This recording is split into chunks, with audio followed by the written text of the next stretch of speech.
পিরোজপুর 2 আসন, ভান্ডারিয়া, কাউখালী, নেসারাবাদ।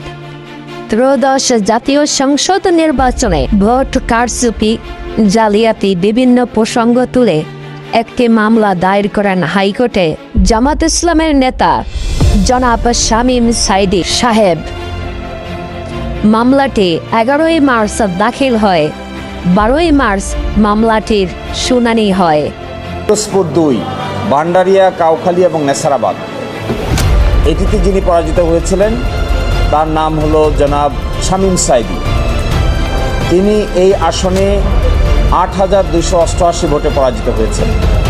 এখানেও দেখা যাচ্ছে প্রায় 22টি কেন্দ্রে যেখানে রেজাল্ট প্রকাশিত হয়েছে, ওই রেজাল্ট শিটে যারা এজেন্ট ছিলেন তাদের কোনো স্বাক্ষর খুঁজে পাওয়া যায় না।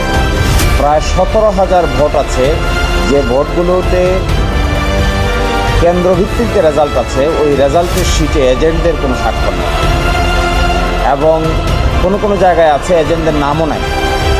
এই অবস্থায় ওই রেজাল্ট শিটকে কাউন্ট করা হয়েছে। একই সাথে আমরা দেখিয়েছি যে সিসিটিভি ক্যামেরা ফুটেজ থেকে এটি দেখা যায় যে এই সমস্ত